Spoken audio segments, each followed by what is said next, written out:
Light from Lantern presents Knit a Spell.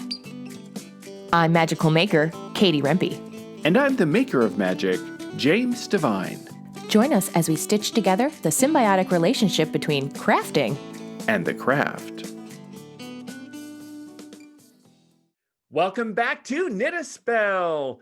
I am so excited for today, Katie. Yes, me too. Why are you so excited, Jim? Well, because my friend Rebecca and Emerald are our guests today. Ooh, yes, two. Count them, two guests. So let me just introduce Rebecca is a knitter, weaver, spinner, dyer. She's also a priestess, a witch, and she's co-owner of Stardust Fiber Studio, along with the amazing Emerald. Emerald is a yarn dyer who was taught by Athena herself, which I cannot wait to ask more on that. She's also a witchy wonder and co-owner of course, Stardust Fiber Studio. Hurrah! Welcome, Rebecca and Emerald. Woo! Yay! We're so excited to have you on.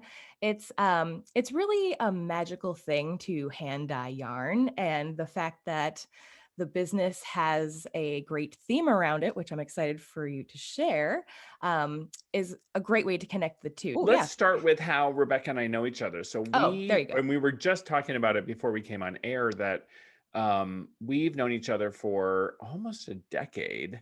When Rebecca, you were in college, and would come to Pagan Festival here in Washington, in the Washington State, and we would interact in these at these festivals. And I think you've been part of the production as well, right? Yeah, I was assistant festival director one year. But I've also, I think, held 6 roles. I think I've lost track. I'd have to go through what years I did what. Right. So as a priestess of a deity, this is an ancient Greek themed or a Celtic themed. It depends on which of the festivals you attend, or perhaps it was the year when it was not Celtic. Anyway, so you hold a priestess or priestess would hold and draw down a god form and then play like an actor, but more because you're a priest or a priestess. You would be sort of channeling the wisdom of that deity for the people. And this is something that goes way back to ancient times. We have some evidence of people doing this or serving the deities or acting as the mouthpiece for deity. So this is our sort of the context in which Rebecca and I know each other, is in this format of festival where I've held roles, she's held roles, and we've, also been participants and been in shared ritual space in other contexts as well. So with that as a backdrop, tell us how Stardust Fiber Studio began. What happened? So it was the beginning of the 2020 COVID pandemic. I guess 19 COVID pandemic. It was all of 2020, so and it was the very beginning. I just looked, and on my phone I had the note of the first day that we died, and I think it was actually today. I have to double check, but I think it's year to the day of the first time we died a skein. At the time of recording this. And my local yarn store that's 5 minutes from my mom's house, that I've been going to for years, since the day that it opened. So yeah, confirmed. It has been a year to the day that we first dyed our first skein. So great job scheduling. Didn't even think about that till just this second. What's the yarn store? Do you want to give them a shout out? Do you love them? Knitter. Oh, Ben is amazing. Wonderful. Absolutely adore him. We have a trunk show coming up there at some point in the future. I don't remember the exact date. But anyway, so we were bored, as you do at the beginning of pandemic, and you're like, I'm going to take, back when you thought it was only be a couple weeks, right? We should take this time to learn a new skill. And Ben had put together these dye your own yarn kits. So you got, because he owns the shop, and he also has his own dyeing studio. Hmm. So he put together some of his own dye and some of the skeins that he uses, and you could purchase a kit. And I was like, that sounds great. And then I got Emerald hooked, and we dyed, I don't know, like 5. And then we went, okay, this is expensive. We And bought then so many kits. and and then we went, I have more yarn than I can knit, and if I want to keep this up as a hobby, I have to sell it. I don't have a choice. It is, I already have too big of a stash of yarn, and this is too much fun. So we started just posting on Instagram, and first our friends started purchasing, and now we are like a fully fledged business, and it is crazy. Absolutely. Wow. That's so exciting. Gosh, way to Okay, make the most of the pandemic. Wow. right? I mean, this is phenomenal. So, but you're not just dyeing yarn. Like, this is the thing. Like, I can buy dyed yarn like anywhere, like I mean, it's harder, I think, to buy undyed yarn Mm. than it is to buy yarn that's dyed. So tell everyone who's listening, like, why is Stardust Fiber Studio and how you're dyeing them and what makes that, why are we having you on this show is really what it is. Do I handle that one? Sure. So both of us are witches and have been for many, many years. I myself was raised pagan from birth by my grandmother. And yes, you can buy yarn anywhere, but you don't know the intention that was put into it or the energy, especially when it's If factory any. dyed. Mm-hmm. Meaning, so being able to dye yarn with intention, especially like our Greek god series we did, all of those were acts of devotion, and it was so huge to be able to not only do each skein as an act of devotion, but to be able to know that those were then going to people that wanted it for that reason. And with Rebecca, her and I have worked together magically for so long that the best way I can say it is it's like a dance in a way, just the way the energy intertwines into the yarn itself. And just knowing that it comes with that good intention instead of whatever you're going to get out of a factory or anything like that was really, really important to me, especially with it being an artistic piece, I guess, something that someone's going to make into something. That was really important. Yeah. That's something people don't always think about. The Mhm. yarn itself is art. I mean, what you make it into, of course, is art, but like, just like you said, that's a great point. A factory dyed hank might be at a more popular price point, one could say, but is it offering you the same benefits as something that was specifically dyed for a certain intent? That's really powerful to me. So I love this story. Tell me, Emerald, when you say you were taught to dye or had an experience with Athena, so first, like, maybe actually we could go back and forth. Maybe Rebecca, you could tell us a little bit about Athena and who that is. And then Emerald, I'd love to know what your experience is with Athena and learning to dye yarn. So let's see. The spring mysteries that we were doing, The pagan festival that we were at, yeah. the pagan festival, editing. Um, the pagan festival that we were doing right around the time we were actually starting the business, I think. I was holding Athena. So I was really deeply immersed in her mysteries. She is the Greek goddess of not only, wisdom and strategy, but also the goddess of weaving. If you know the story of Arachne, she was the goddess who allegedly got jealous of Arachne's beautiful weavings and the stories that Arachne was weaving into the tapestry, and then turned Arachne into a spider so that she was a weaver forever. And that's, according to Greek mythology, where you get spiders. I So love that story. And it's funny, I was thinking about that and I was like, that connection between Arachne, and then I'm like, oh, right, of course it's Athena that Mm. interacts and intervenes with Arachne. Mhm. Okay, continue. This is fascinating. Mm. So I was super immersed in the energy of Athena, the stories of Athena, and I've been knitting and spinning and weaving since college. So at the time, 8 years, 7 years. And so as part of my work with Athena for my shrine attendant at the Pagan Festival, I was knitting them a like a shawl, and so that was part of like Athena's gift to this other individual that was also working very closely with her, and was able to create this beautiful piece of devotion that that individual will have forever. So I spend all my time knitting anyway, but it was with a lot more intention. Um, and then this leads into Emerald's story. Um, and for that same festival, I was holding the Kore and Persephone. And the Kore was very adamant about needing to make flowers for all the attendees, but not being able to physically manifest flowers, we needed to find another option.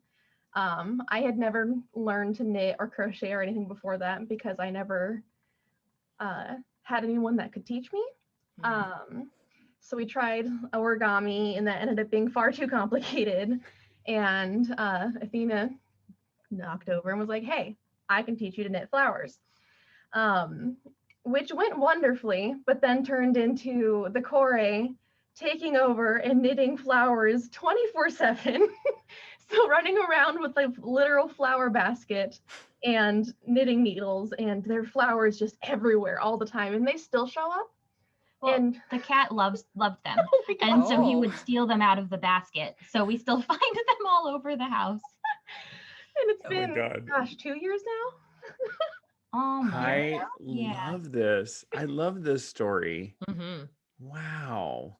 So this is at the Pagan Festival is called Spring Mysteries, and it's put on every year in Washington State. We could totally talk about it that way. Just to clarify that is Spring Mysteries is a festival. It was Okay. done online during COVID times and is in person in Washington State annually. So that is amazing and so cool. And so you really had so really living in that inspiration from deity had you like, of course, the Kore, which is Demeter's daughter, who then turns into Persephone and goes to the underworld. It makes sense that your life is filled with flowers when you're working with a devotee to a particular deity. A lot of times their mysteries sort of show up. I believe we have sovereignty over how those show up.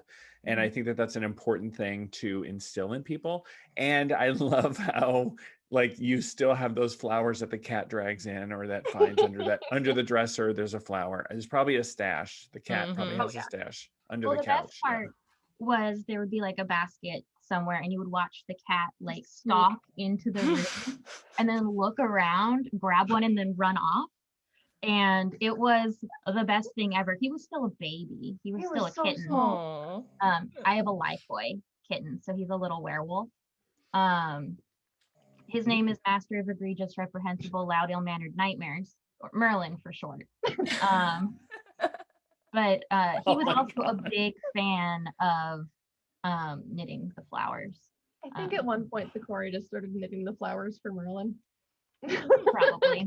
Because he appreciated them so much. Well, then the festival Cats. came online, so we couldn't use We them couldn't in give person. the flowers to anyone, so then they all went to the cat. Yeah. At least Amazing. they went to a good home. Right. They just Cats. stayed in my home.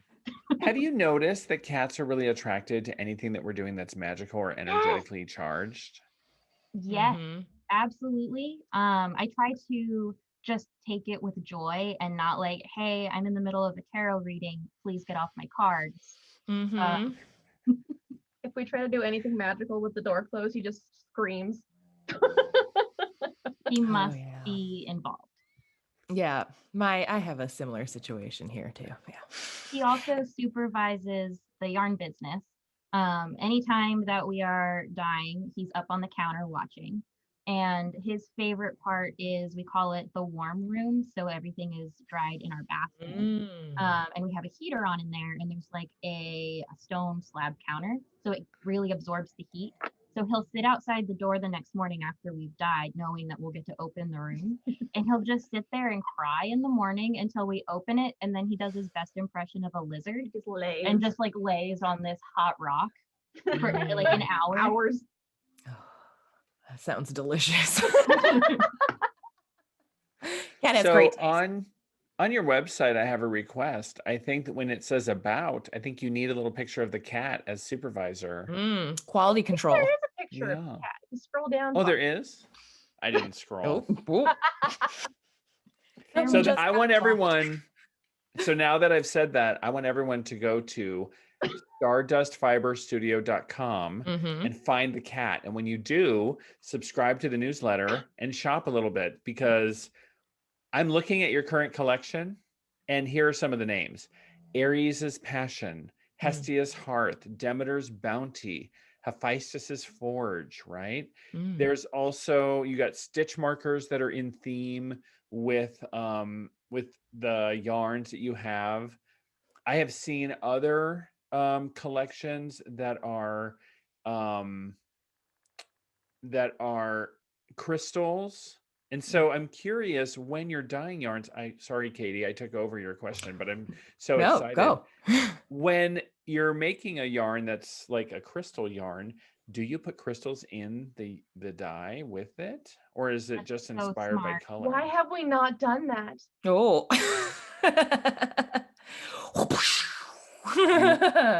Oops, sorry. Coming soon. I mean, I've and always focused ultra on like crystal the energy wine. of Yeah. it and everything like that, but that's so much easier. Hold on, I need a pen. I need a pen. Why do I not have a Oh, pen? shoot. There is not one on this deck. There's so many. It's okay. You'll remember. This is a recording, luckily. So eventually you'll maybe see it again. Accurate.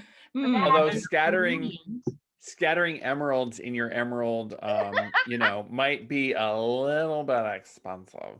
Well, but I mean, thankfully I'm named Emerald, so that one I kind of have an in on. yeah. Very good. Okay, well, Katie, you asked that question. Ask the question that's actually on the thing. Oh, well. You might have to edit a bunch of this out. Nah, people love this kind of stuff. So how do you come up with, like, what inspires you to say, okay, I want a collection based on crystals or certain deities? Like, where does your inspiration come from exactly? How do you decide on these colors? a very good question. The first collection was easy because it was right after the festival, so it was really fresh in our minds. And it was kind of a natural kind of progression at that time. And then, living pagan, everything that we do, everything that you try to have everything that you think about be, in that sort of energy all the time. So for us, it's pretty, I wouldn't say like necessarily like it's easy all the time. But it's kind of like on the tip of your tongue, right? When you're starting to like brainstorm ideas, it's like, oh, we should do this. Oh, we should do that. I remember at the very beginning of the business, we were thinking of eventually doing like a natural dyed yarn, because right now all of our dyes are acid based, and we'd love to have like a side collection, like a staple collection that we have that was dyed in like natural plants that maybe we grew ourselves. And we wanted to, for example, have a Norse or Viking themed yarn that was dyed in woad, which is, on the list for eventually coming up. But, barring that, it's okay. So let's do I think future one that we're doing eventually is like tarot cards. I tarot professionally for 6 years now, 7 years now. And so, when it comes time to picking colors, I think, 'cause we haven't picked colors for that collection yet. I think we're scheduled out with collection ideas For the next 2 years. the next 2 years, but we That's only have great. colors picked for the next collection that will be coming out in July. And so generally when we are picking colors, we have a color board. We have a series on our YouTube channel called Roll the Dice. And so what you Ooh. can do is we pick 3 numbers out of a dice box, and they correspond to numbers of our dies on a board, so like Dice our box. box. And then we are like, all right, well, I guess we have to die whatever in here. So we use that board as okay, so for Athena example, her colors tend to be blues and grays. And then you sit down with the color board and you kind of commune with the energy of Athena and you go, okay, so these are the blues that I think connect best. These are the grays. All right, pare those down to things that will go well in the dye bath, and work with it that way. So with the tarot example, I have a tarot deck collection, and so does Emerald. We'll probably go and be like, okay, so we need to dye the lovers. So let's pick out 6 different tarot decks, pull out those cards so we can see, okay, what colors are people associating? What's the imagery? How are we going to make that work? And then pick colors from there. Which will be hard because I have over 100 decks. That's Oh. true. So But we'll what have to a pare that brilliant down. method of picking colors. I used to pick colors for yarns in my previous life. And that is, oh my gosh, brilliant. I wish I'd have thought of something like that. Yes, You're roll the bringing- dice. Roll the dice. That is genius. So tell us, well, at the end, let's get all your information on your YouTube and make sure that people know how to go there. But that is so great. So I love bringing the witchcraft and the divinatory aspect in, to everything. I mean, I think that as witches, we're living a magical lifestyle, and this is part of what that means is like everything we do can be magical, right? And selecting yarns or how we're operating. Even I love that you're like a woad dyed Viking yarn and then sell the null binding needle and like a null binding, maybe that's how you say it, like instruction. That would be freaking amazing. Katie and I were just talking about that and fascinated with this topic.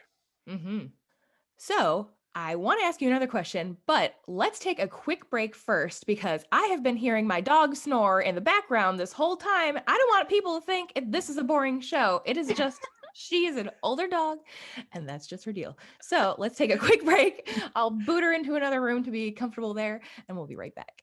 Hey Magical Makers! Are you looking for a fun summertime project? Try my No Sweat Mason Cozies, now available in 2 different sizes. You can save 50% on this pattern through July 31st by using the code KNITASPELL, that's all one word, on Ravelry at checkout. These beverage covers not only keep your hands dry, they're also a fun way to identify whose drink belongs to who. Cheers! Hey Jim, let's talk about a palm reading for a sec. Oh yeah, my favorite topic. So I don't think a lot of people necessarily think of getting a palm reading, but my palm reading with you was awesome, and it actually helped with a lot of preconceived notions that I had of the craft before now. Oh, you had preconceived notions about palmistry? What were they? Yeah, so I mean, I'm pretty literal, so I thought having a short lifeline might mean you have a short life, right? And that a star on your palm is bad.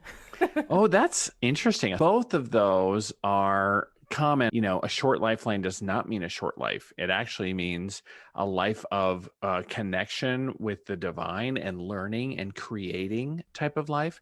And a star in your palm is a sign of spiritual gift. Those are 2 things that are dispelled right away. I know there's a lot of things on the palm that people think are good or bad, right? There's nothing inherently negative in your palm. You can use all the tools, all the markings. They are associated with your strengths, your personality, and things you can use in your life. Absolutely. I really love that modern take on palmistry, and it actually really resonated in my reading. I think everyone would enjoy a reading from you, and Dear listener, if you too would like a fantastic experience that offers insight, direction, and clarity, I highly suggest booking a session with my dear friend James Devine, and you can find more information at thedivinedhand.com. Thanks for listening. Let's jump back into our episode. And we're back. Thanks so much for bearing with me. Did the dog stop snoring now? I mean, no, but at least she's snoring in another room. So yeah, she's now in her dog bed on top of my bed for extra comfort levels, obviously. Yes, it's a tough life. Oh my gosh. So, as someone who, used to work with yarn stores and knitters in general and whatnot, I'm dying to know if you have any fun or interesting stories you'd like to share about, dyeing yarn or, just your business in general, interacting with customers and whatnot. If you have I like what any you did there, stories. Katie. I'm dying to know. That was Oh. that was clever. Yeah, it was on purpose for sure. Yeah, what's a significant spiritual magical experience? We want to know. Let's see, one specifically related to dyeing yarn with the business. I can do. You want to do yours? Yeah. Yours is far more interesting than mine. We could do both. Sure. You go first. Yeah.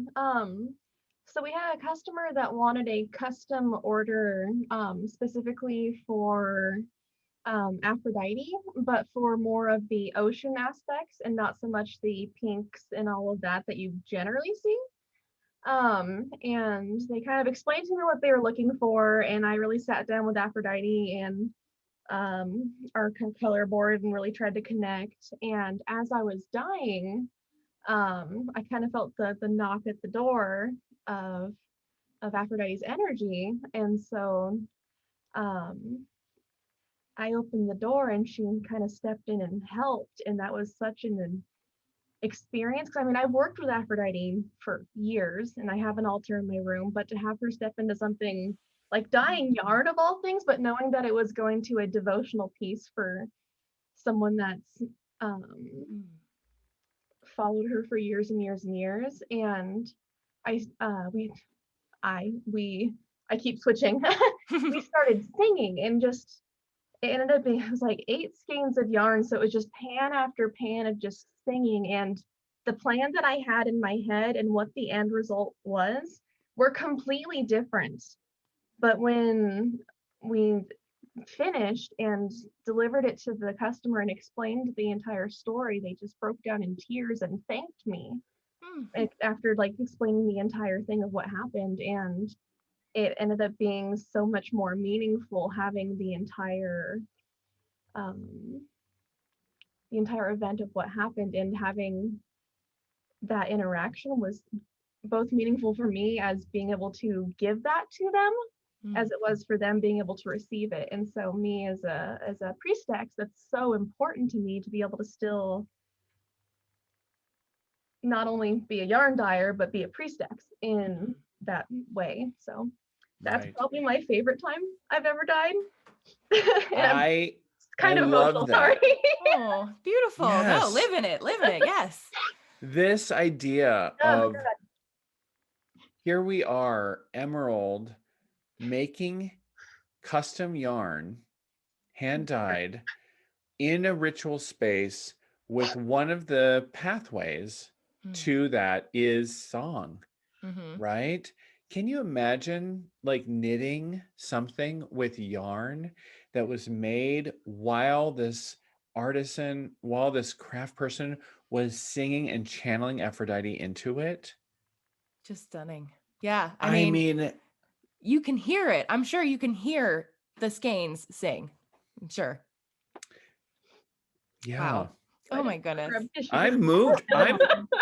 I'm misty-eyed over it. That's such a cool idea. It's such an amazing, beautiful image I have in my mind. Gosh, yeah. And getting into like that flow dyeing state. I mean, as a watercolor painter myself, it's sometimes you just get into that thing where, if someone were to interrupt you, you'd be like, oh, where was I? And why did you do that? So that kind of seems like a similar state of what you might have been going through. That's really incredible. I never even thought about doing that, like, with with someone that you might be inviting in to help, that's incredible. Like a channeling. Yeah, to draw down a deity or a god form or something and then do the work and then offer that work up. What Like, a gift. I don't think you're charging enough. I'm kidding. Well, kind of the ideas for doing those things. A couple years ago at the Pagan Festival, I held the Pythia, so the Oracle of Delphi. And as part of my work and devotion working with that entity, I knit a veil for the Pythia. For oracles, veiling is something that is incredibly powerful. And there wasn't really one that was available. And I would have absolutely loved to have had the ability to get yarn that was dyed with intention. At the time I wasn't dyeing and I didn't know any like pagan dyers.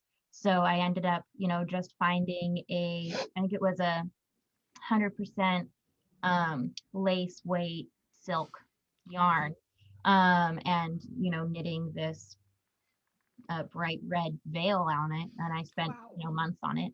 But I would have much preferred to have yarn that was dyed with that intention, because while knitting itself is a very spiritual, powerful thing, for example, like people do prayer shawls, right? So when somebody's sick, people will get together and with each stitch, it's a prayer. And so that's what I did, knitting this veil for the Oracle of Delphi.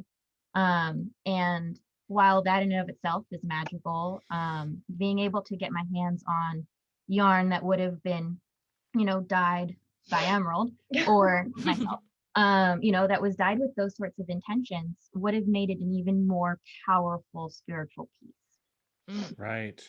I mean, I can totally see that you're creating something for the Pythoness to be a seer, right?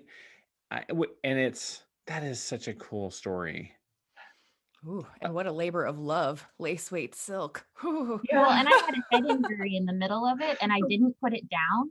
And so then I had to start over because I kept knitting without a lifeline. And I had to start over like 3 months before I needed it. that So was bad. word to the wise, if you get a head injury, don't knit.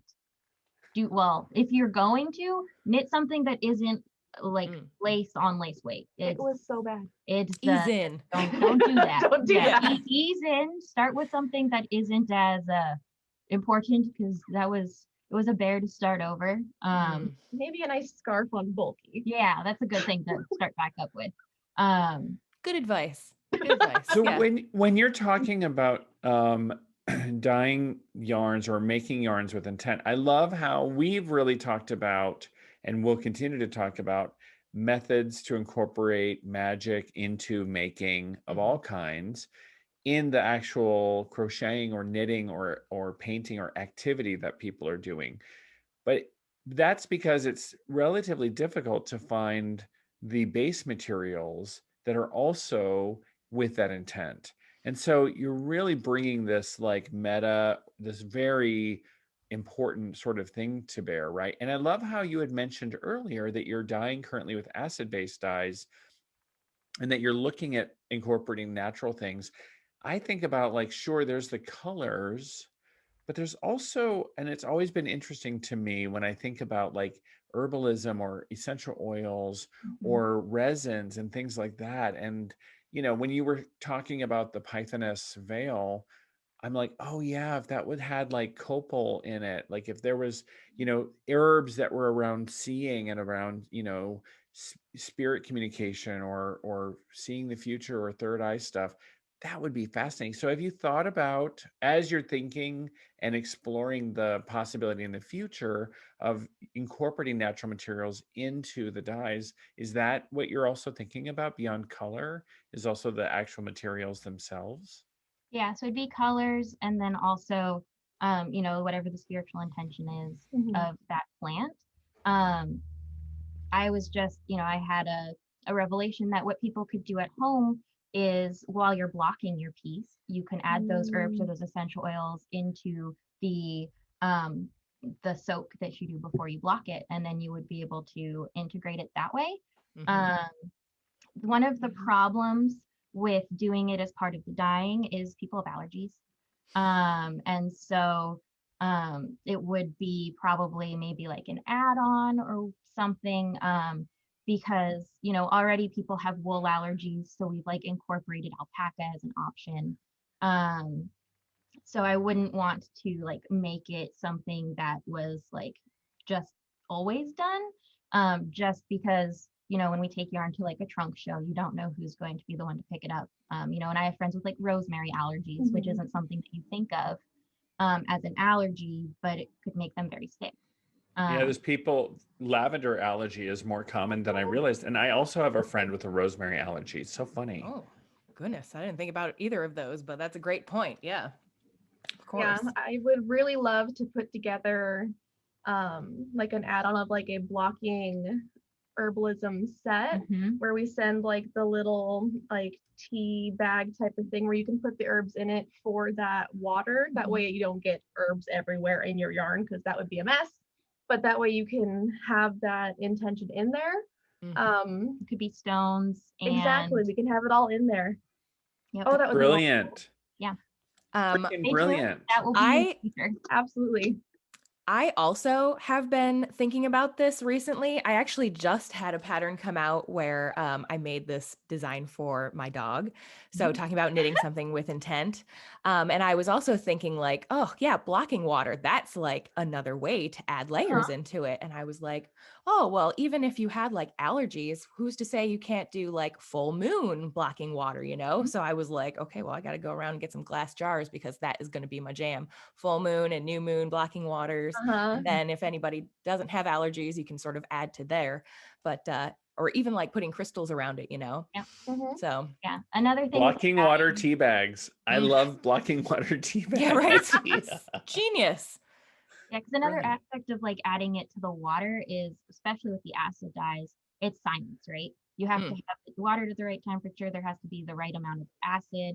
There has to be the right amount of you know, there's 3 aspects to it, which is also magical, right?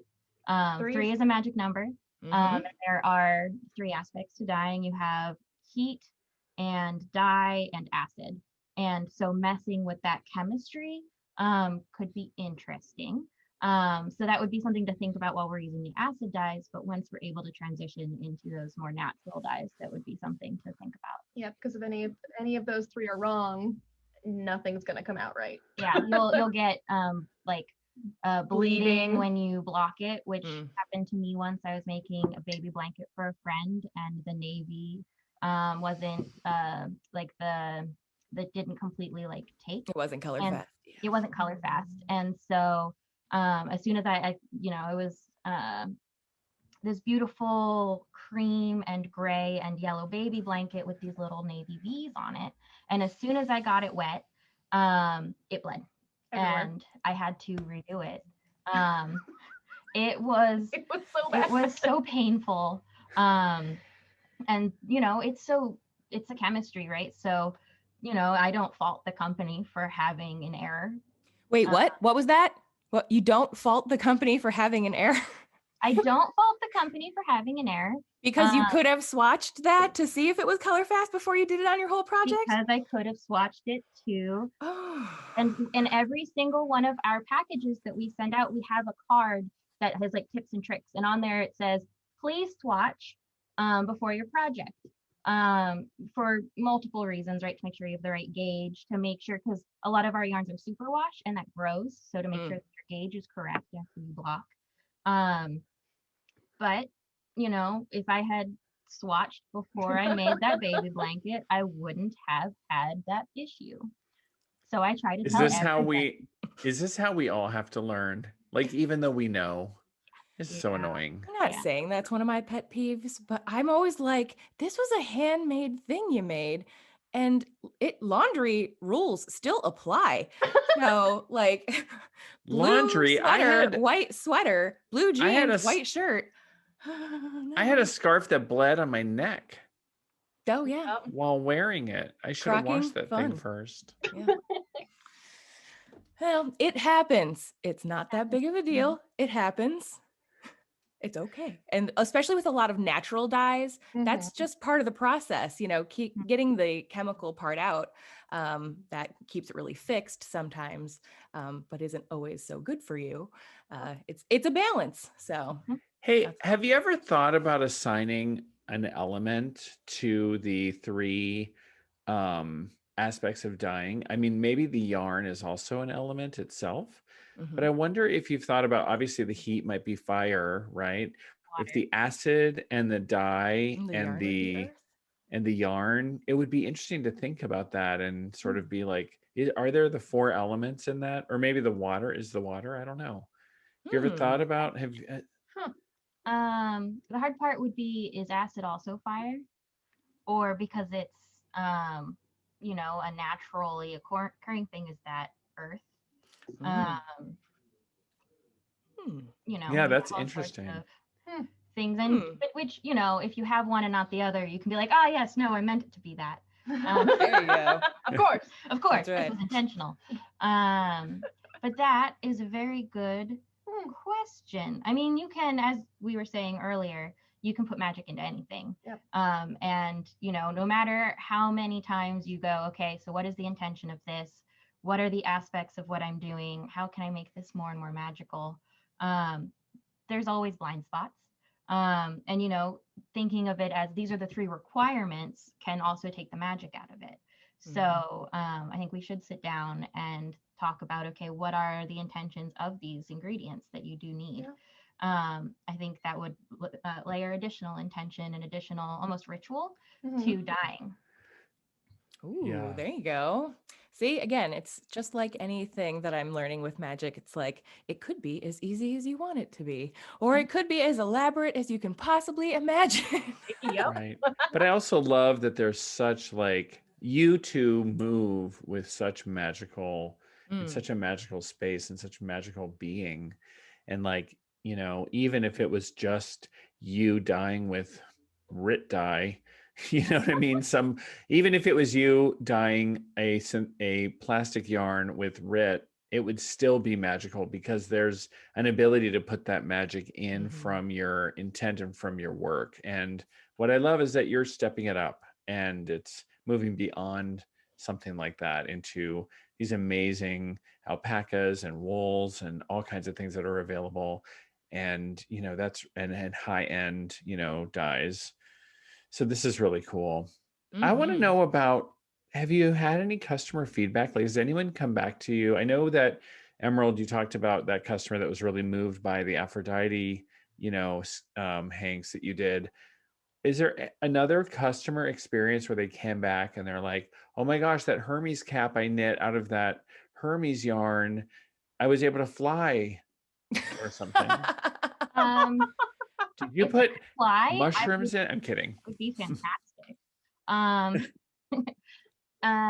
think what immediately came to mind are the customer feedback of, we don't have enough deities in the collection. So in our 2-year plan, we do have a couple more pantheons to work through. So we had somebody reach out and they go, okay, well, I bought these 3 deities because I work with them, but I don't have, what was it? It was Selene and Voss. Yeah, they custom ordered the ones they didn't have, and that was extremely fun to be able to work with those. And then we take those recipes and add them to our book for later. Smart. Never a wasted opportunity. So great. Boss Yeah. is so much fun. Except for Boss, I made am. me make 3 colorways. Yeah, Boss has 3 options. Boss is a cat though, so I'm surprised. Fitting. Yeah. So funny. I am, as a dedicant of Selene or Selene, I totally, which is the Roman Luna, which is the moon. I love that. I love that idea, and That it's one, very cool. the Selene ended up being probably my all-time favorite yarn I have ever dyed. It was very subtle and very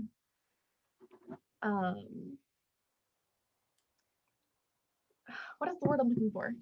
Understated, but it reminded me of, you could see it as one color in one light, and then you took it out under another type of light, and then you could see like a rainbow of colors in it. So it almost went from like It's like a rainbow moonstone. Pretty much, like in some lights it was like gray, and others you could just see the white, and others it was all the colors of the rainbow. It was so neat. And I really Hmm. hope I can recreate it. Cool. Well, we'll be looking forward to that. Totally. No totally. pressure. Yeah. Ordering now. Yeah, right. Exactly. So what is up, next for the business and everything? Right now we are currently in 3 different stores. We've got quite a few different trunk shows coming up. Next step for us is going to be getting a studio space that is not in our house.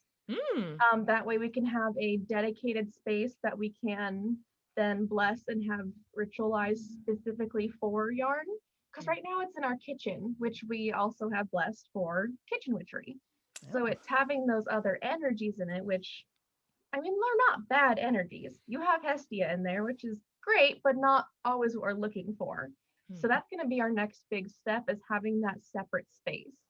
So once we have that, I'm really excited to see where it goes from there. Ooh, very exciting. Nice. Yeah, I love that. That's exactly the vision that I had for you too, was, oh, right, expand into something like that. And so you said that you're in 3 stores. Are those in the Seattle area or other cities? We are in one shop up in Canada. You can name them. Yeah, Tell please, us feel who free. they are. I have to look up the Canada name. Oh, Never mind.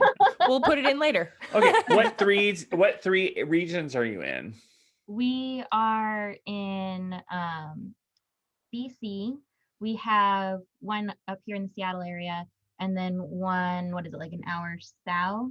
We're in Castle Rock, Washington at Naughty Stitches. We are in a Little Nitty in Auburn, Washington, and we're in Beach Rock Studio and Art Center in BC, Canada. Shows you how much I know. I do the website. There you go. Fantastic. Awesome. Oh my goodness. And do you guys sell directly on your website as well? We do. We do. Most of our sales come directly through the website, and hopefully someday through our own little shop, but that'll be after our own little space in the future.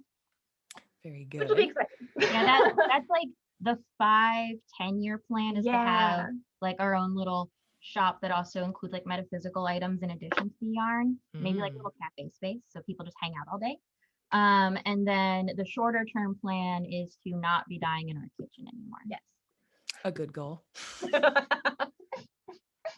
I love Although the it. commute, will be less desirable probably. That's fair. It's not just down the stairs. Yeah, I was dyeing yarn I think till midnight last night. So like because we're getting ready for a trunk show and we need a whole bunch of yarn by very quickly tomorrow. Well, that's good. So I was dyeing for a while after work last night for my day job. So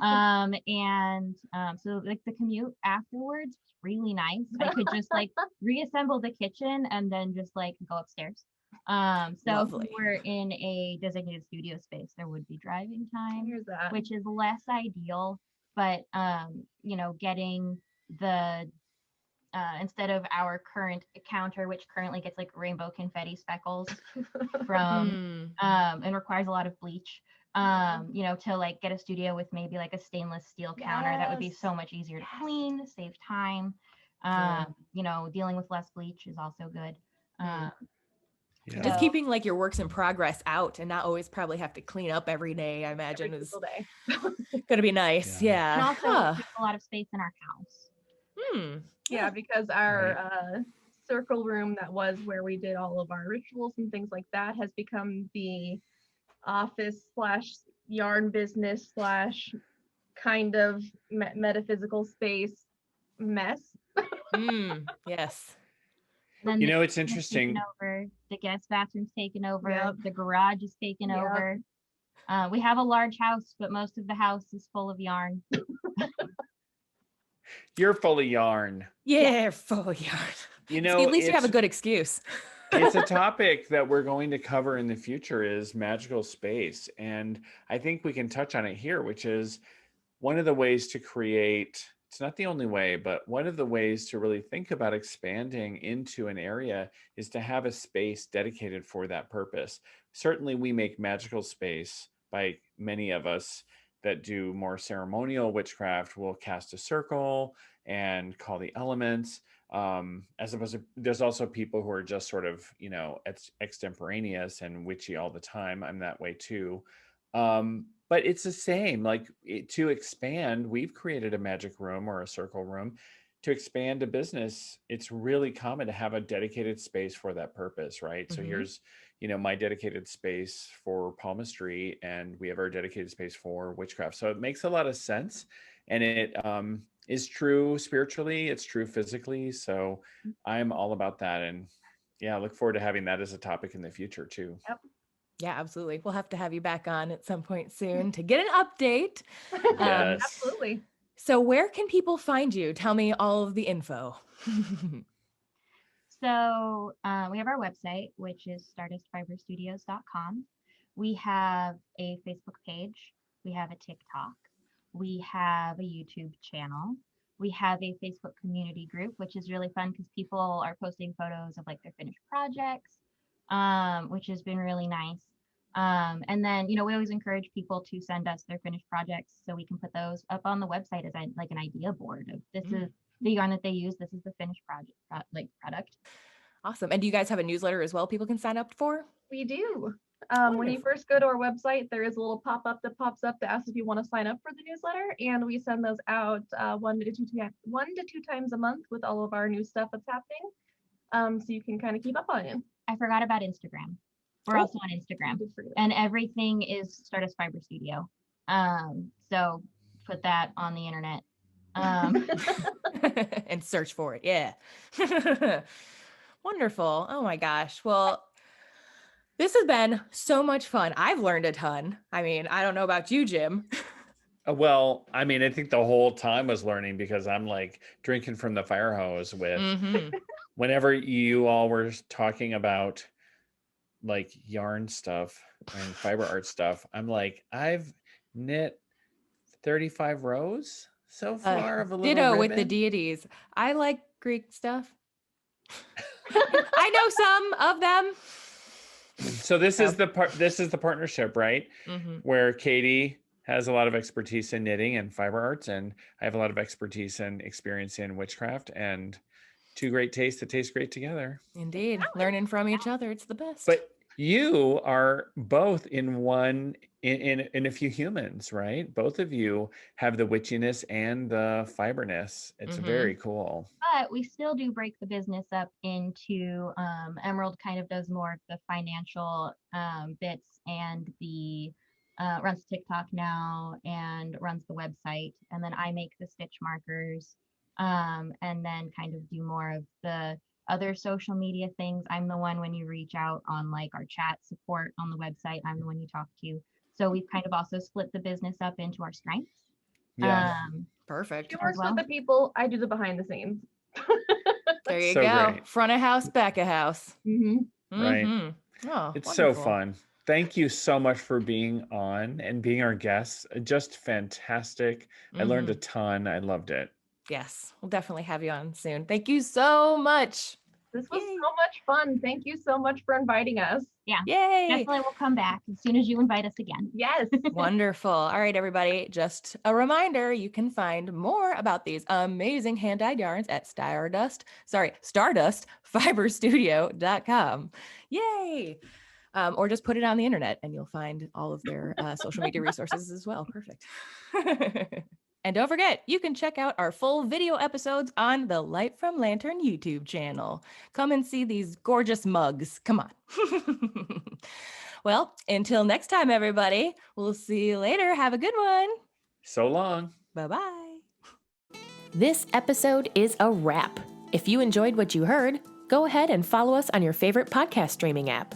And don't forget, you can see full video episodes of Knit a Spell on Light from Lantern's YouTube channel.